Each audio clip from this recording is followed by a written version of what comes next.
Mesdames et messieurs, bonsoir et voici un nouveau débat en direct sur Nile TV International. Ce soir, on va parler des infrastructures, des nouvelles routes et des méga-projets en Égypte durant les 10 dernières années et leur impact positif sur plusieurs axes comme celui du commerce, des investissements, du développement durable et aussi sur le dossier de l'environnement. Tout d'abord, on va parler des infrastructures qui sont la pierre angulaire du développement social et économique du pays. Le secteur des transports en Égypte connaît une révolution fondamentale et témoignera d'une croissance inédite.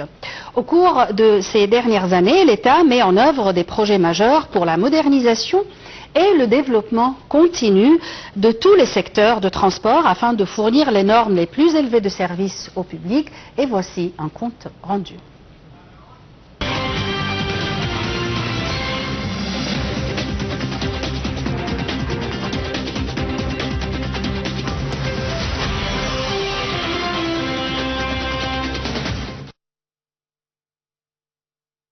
L'État égyptien accorde une attention sans précédent au secteur des transports et des axes routiers en tant que principal axe de développement économique et social. Développer le réseau routier en Égypte est une des priorités de l'État. Le gouvernement trace une stratégie qui a porté ses fruits et va se poursuivre jusqu'en 2030. Mais pourquoi investir dans les routes ? Sans un réseau routier en bon état, il n'y aura ni investissement ni développement. Le plan de développement et de modernisation concerne tous les secteurs, qu'il s'agisse des routes, des ponts, des voies ferrées, des tunnels, des ports, des zones logistiques ou du transport fluvial. Le coût du plan de modernisation et de développement du système de transport dans tous les secteurs a atteint 2 trillions de livres égyptiennes entre juin 2014 et juillet 2024, selon le ministre du Transport Kamel El Wazir. Il est attendu que le coût du développement des éléments du système de transport devrait atteindre 3 trillions de livres égyptiennes en 2030. Avec un réseau en pleine expansion, l'Égypte travaille parallèlement sur différents axes, entre autres le développement des voies à l'intérieur des gouvernorats, celui des routes nationales et celui des routes transnationales. D'après ce plan de développement, le réseau routier ne cesse de s'étendre en termes de kilomètres. Le coût de développement du système de transport en Égypte est 225 milliards de livres pour les chemins de fer, 1100 milliards de livres pour les tunnels et la transaction électrique, 530 milliards de livres pour les routes et les ponts, 129 milliards de livres pour les ports maritimes, 4 milliards de livres pour le transport fluvial, 15 milliards de livres pour les ports terrestres et secs et les zones logistiques. L'axe Mahmoud Nasser est l'un des axes routiers les plus importants en cours de construction pour atténuer les embouteillages sur les autoroutes Le Caire-Suez et Le Caire-Ismailia. La route désertique ouest de la Haute-Égypte, d'une longueur de 60 km à la distance de Minya, Kouessia, avec 6 voies de circulation dans chaque direction. Le projet de monorail est mis en œuvre via une voie aérienne avec une vitesse de 90 km/h. Le projet de monorail est réalisé dans des zones à densité moyenne et le coût de son exécution est de 30 millions de dollars par kilomètre. La capacité du monorail est de 600 000 passagers par jour, avec seulement 4 voitures installées dans chaque train. Elle atteindra 1,2 million de passagers par jour lorsque l'installation ferroviaire sera portée à 8 voitures dans chaque train.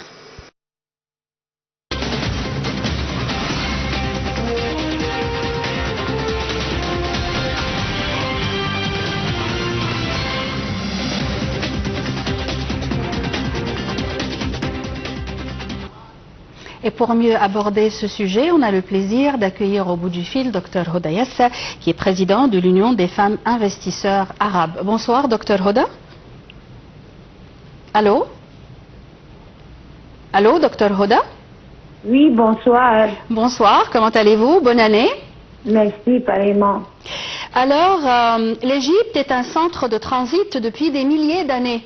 pas seulement ces jours-ci, entre l'Afrique et le Proche-Orient, l'Europe et l'Asie. Comment vous percevez cette idée? Je trouve que ça, c'est une des raisons qui vont aider énormément par l'entremise du nouveau développement qui a eu lieu sur les routes et les ponts et tout ça, pour faire un vrai développement économique au pays. Alors maintenant, pour faire des développements économiques, pour attirer les gens à venir créer des usines et transformer leurs projets vers l'Égypte pour avoir l'occasion de bénéficier de tous les contrats qui ont été liés entre l'Europe, l'Égypte, l'Afrique, l'Égypte, le monde arabe.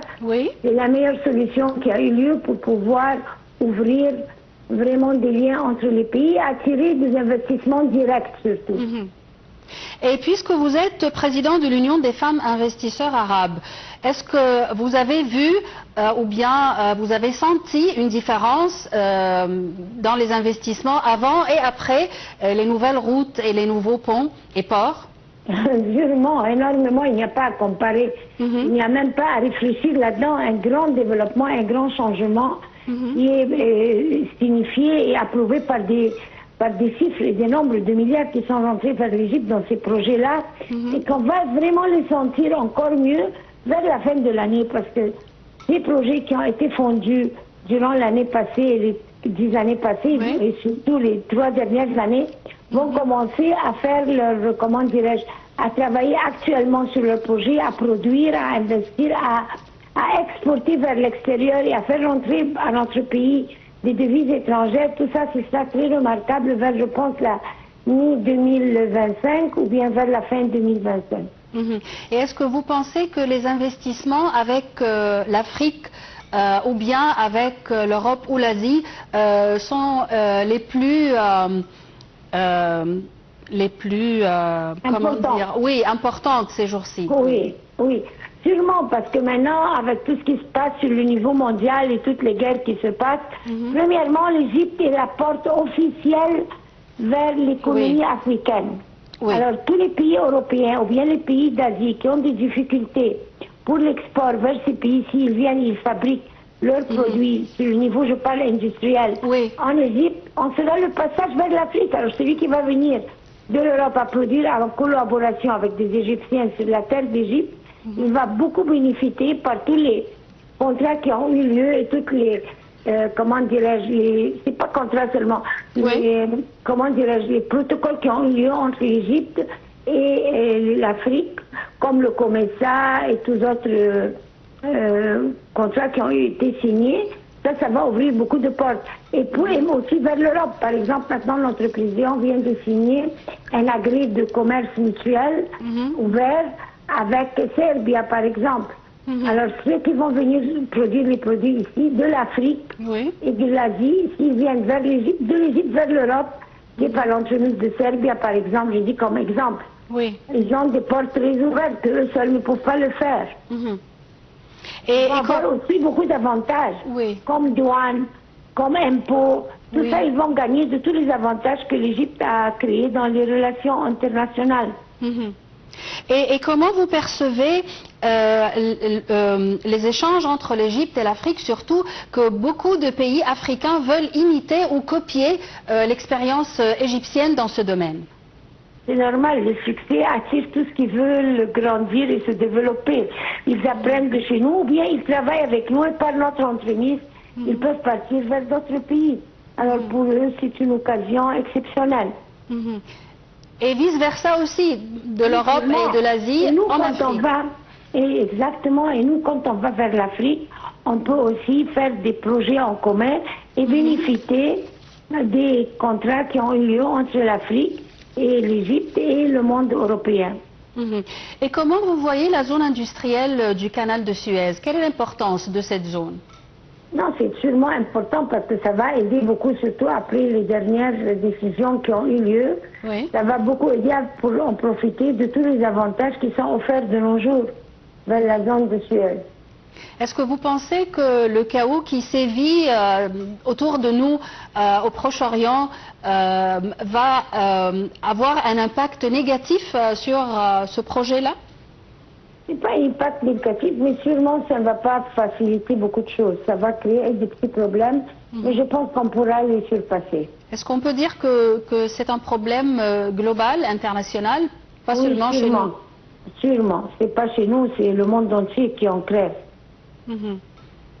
Alors il est temps de faire, ou bien de faire une seule formation universelle ou internationale entre tous les pays qui ont besoin d'aide, comme les BRICS par exemple. Les BRICS ou d'autres, pas seulement les BRICS, il y a les BRICS, il y a aussi d'autres pays qui peuvent aussi collaborer sur le niveau commercial, et sur le niveau aussi, qui est très important, le niveau aussi touristique, et le commerce mutuel, sur tous les niveaux, industriel, commercial, agriculture. On a besoin de tous les pays qui passent par des problèmes, ils ont besoin de coopérer avec les autres. Comme on dit, l'union fait la force. Et puisque vous êtes experte, qu'est-ce qui nous manque? Il manque à tout le monde de savoir un peu, comment dirais-je, ne pas vouloir toujours, il faut que toujours les relations doivent être basées en gagnant-gagnant. Oui. Pas que les pays, chacun pense que lui seulement il veut gagner et les autres non. Si vraiment on met ce principe entre les pays, tout le monde va bien travailler et en profiter. Il faut alors être ouvert à tous les pays, pas seulement avec l'Amérique et la Chine seulement, mais avec l'Europe aussi, avec les pays arabes, avec les pays africains. C'est ce que exactement notre président Abdel Fattah el-Sisi le fait. Il travaille avec tout le monde, il n'est dans aucun groupe, il est dans tous les groupes, il donne le support à tout le monde. Et tous les pays qui sont vraiment en des principes, ils demandent vers la paix, alors il supporte tout le monde et il travaille avec tout le monde. On est très clair, les 2 mois passés, toutes les visites qu'il a faites autour du monde, c'est très clair sa politique.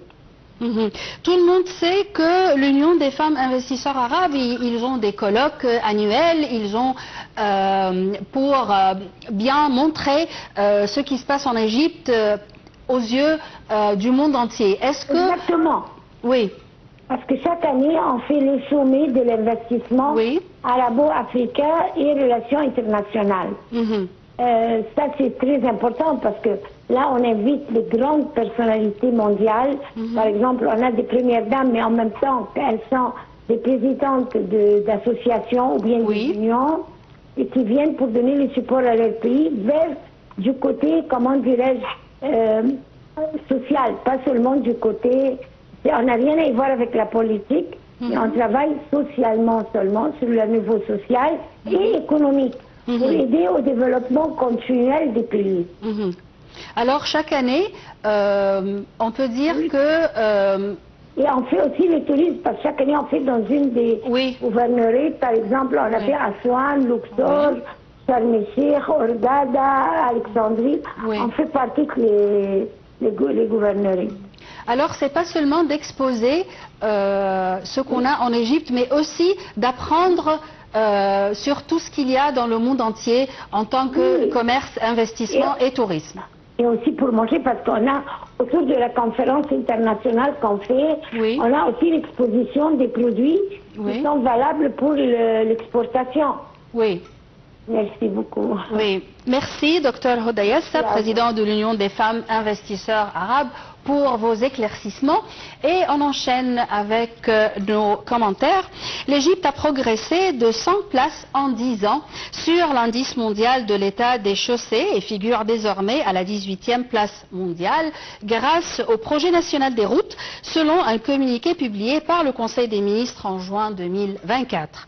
L'Égypte a accéléré le développement des infrastructures et modernisé les routes conformément aux normes internationales dans le cadre des plans de développement qui visent à garantir la fluidité de la circulation routière afin de mieux servir l'investissement. Et voici un compte rendu.